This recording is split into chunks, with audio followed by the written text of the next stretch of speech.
Hey, what's up guys, TheJordude here, back again with another Shadowverse video. You guys liked the OTK Roach Unlimited deck that I posted last week, so here's some more gameplay with the deck. The only change I made was I took out one Pixie Mischief and added in the third Ancient Elf. This is just to have additional balance and an extra ward for like the aggressive decks out there. Pixie Mischief is mainly just good for like things like Mordecai, hard things to get rid of, Beauty and the Beast as well, but for other big things like Bahamut, Zeus, you have like Dance of Death already, so I figured that one Pixie Mischief would be good enough. So hope you guys enjoyed the gameplay. As always, if you enjoyed the video, make sure you give it a thumbs up and subscribe. Also, I do apologize for not being able to post videos as frequently as I have been. Just right now, it's a competitive season for both Hearthstone and Shadowverse.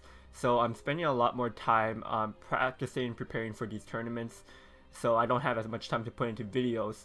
So I do apologize for that, but I will keep trying to post videos when I can. So thanks for bearing with me guys, and enjoy the games, and I'll see you guys next time. Peace. Hey guys, if you enjoyed the video, make sure you subscribe to my channel and turn on that notification so you know when new videos are up. Give this video a thumbs up and drop a comment down below. As always guys, I appreciate the support and thank you so much for watching my video.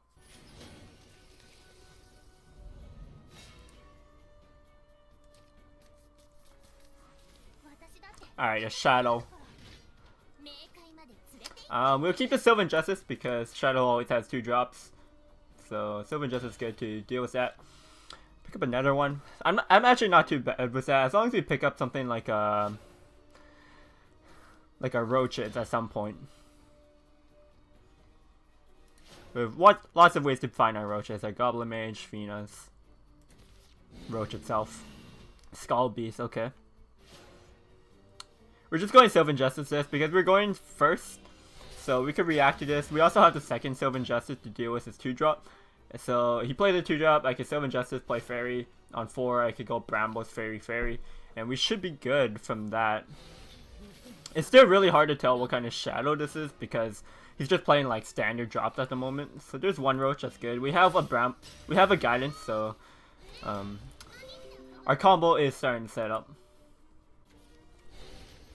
Skull Ring, okay.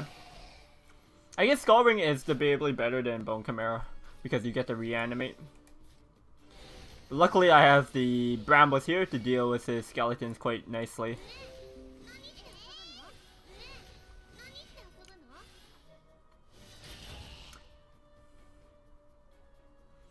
Keep getting Windows notifications saying my phone is plugged in. Alright, so if we might actually even use a bounce to bounce back to Brambles. We'll see how the board goes. So Lesser Mummy, it actually looks like he's playing a aggro Shadow deck. So if he's playing aggro Shadow, then yeah, I think we might bounce back to Brambles just so we could deal with this board a bit better. Cassiopeia is nice as well. So we could trade 2 in here, this trades into that, drain. Or we could go trade here, trade into that, but that kills 2, 3.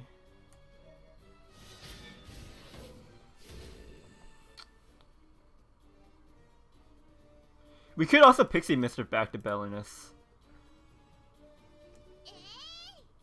But then I can't play as many fairies, which I don't really like.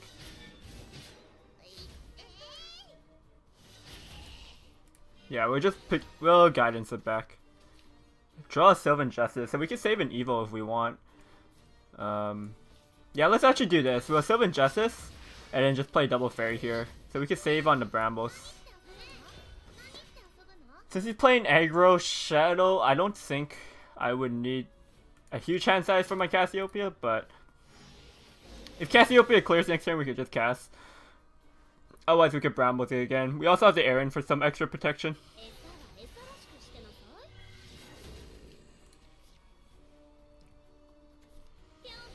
Yeah, definitely aggro. We could bounce that back potentially with Pixie Mischief, but Cassiopeia just clears this. Brambles would also work. But then I don't get chip damage in. I want a Cassiopeia here. Just because it's the most expensive card in my hand and I could start getting chip damage. It's good tempo. I could have evolved the fairies, but I don't think I really need the pressure right now. Like, I'm going to be... My next couple of turns are probably going to be like Aaron's, right? So he hasn't played a Cerberus yet, so I don't have to be worried about Phantom House Cerberus at the moment. So it could be a turn where I could end up playing Goblin Mage instead. However, Aaron, I really like the Aaron here because I could evolve the fairy behind it, and then the fairy could get extra damage because I could go my second Aaron with the enhanced next turn. So we'll go for this. We already have one Roach in the hand, so we don't really need to find the second one because we have a Pixie Mischief as well to bounce back our first Roach. The game should be ours, so he's going to be able to evolve over here, yeah. We probably won't go this Aaron this turn, we don't really need to. So I think we're going to go Brambos and Goblin Mage. Oh, now we can go Goblin Mage and Arya, which is actually better because we set up the Roach in our hand, we have a bounce, and then we'll get a free card. Otherwise, if we go Brambos, with Brambos, I want to play Goblin Mage, and I also want to play Arya, so we're going to play double these two drops here.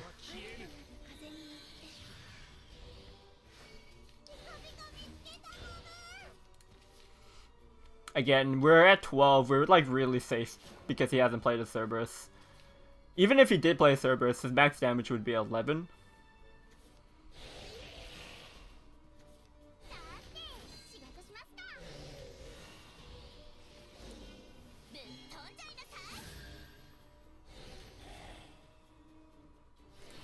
Alright, well he's just dead, right?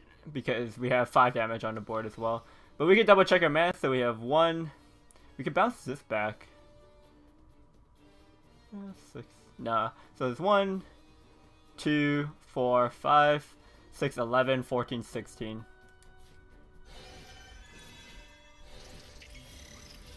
But yeah, he's just super dead because we have 5 damage on the board already.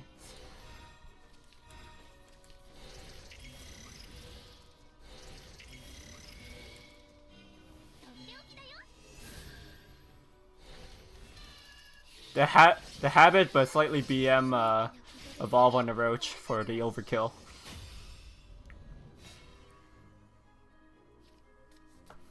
Alright, rune. It's probably D-Shift rune. Because that would be the most popular in Unlimited. Could potentially keep the guidance because we do want bounces for a Roach. That's like completely banking that it's rune. I mean that's D-Shift. We'll throw it back though. I think I want to find my Goblin Mage. I want to find my Roaches. We have so many bounces in our deck anyways that we're going to find it. We end up with 2.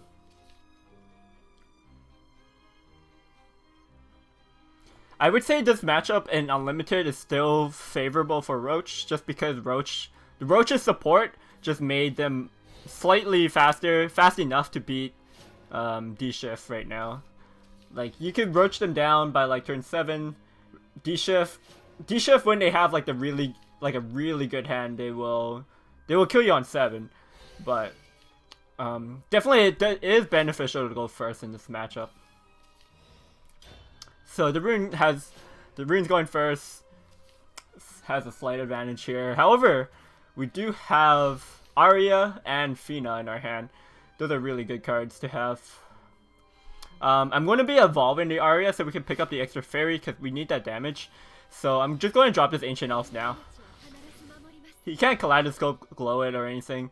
It's just that I just need the hand size because I'm going to be adding 2 Fairy Wisps and I'm going to be adding the Goblin Mage in my hand. So I need that hand size. Yeah, even then, like after I evolve Arya and Fina, I'm going to be burning 1 card from my deck, which is fine. Because even if we burn a Roach, it doesn't really matter. We probably just need like 2 Roaches. Maybe we could get away with 1 Roach. And we have 2 bounces in our hand, so we don't really care too much about what we're going to burn on turn 6. What's important is that we get these 0-cost cards in our hand.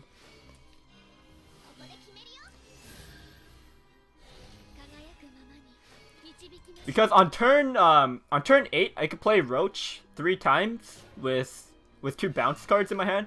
Assuming he has a follower for my barrage. But, so I would be going 3, 4, 6, 4, 6, 8. So that'd be 18 plus my evil would be 20 exactly. So on turn 8, I have lethal if I have a barrage target for him. And we can make it a turn 8. Because we're going to use our second evil on our Fina, and then we could just hold it till then.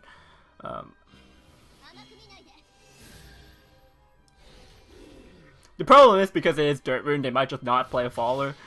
So I'm hoping that he plays like an Owl on turn 7 or something. He hasn't... Yeah.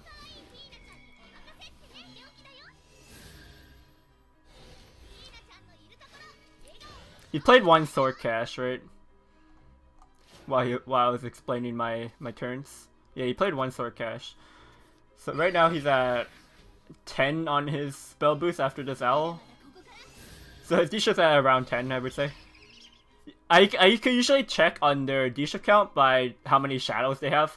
And then if you remember how many, like, if they play an Owl, you could like +1 or something. The thing is that I want to keep that up. I don't want to wait 2 turns and take 8 damage for that, right? It's kind of risky. Especially because it's turn 6, so if he had like a really good hand, he could start going off on D-Shifts. And then I would just die to the Owl potentially, so we'll have to kill it. Sword Cash again, so he's at 12, no 13 I think. So his D-Shift's at 7, it's actually really scary.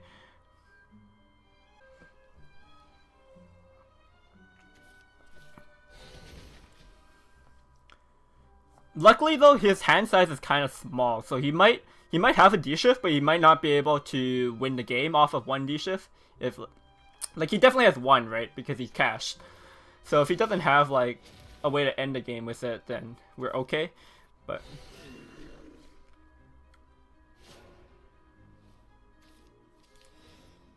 yeah, it's like the question: did we kill this? Because we need a target for Airbound Barrage.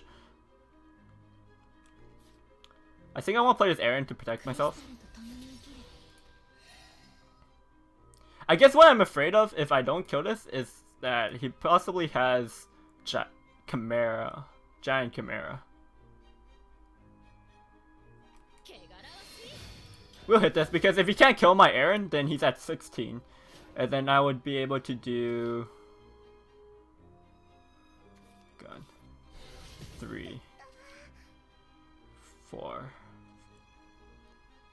5, 7, 12, 14, 18. I'd be 2 off, I think. Hopefully just play something that I could barrage, then the math's already been done on turn 2.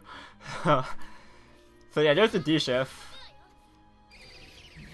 I feel like he has a Giant Chimera here. A Giant Chimera and a second D-Shift would kill me. I think 1 Giant Chimera is not enough.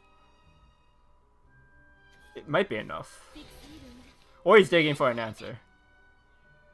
He might just be digging for an answer now. Because he knows I have 3 0-cost cards in my hand. Does he have another shift? Alright, we got him. We would have been fine anyways, because we drew the guidance. We didn't need a target.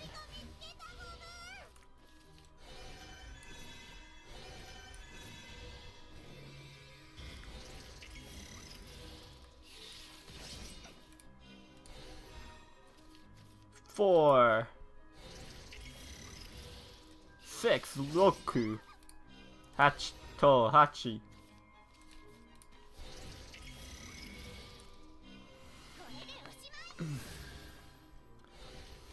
Alright.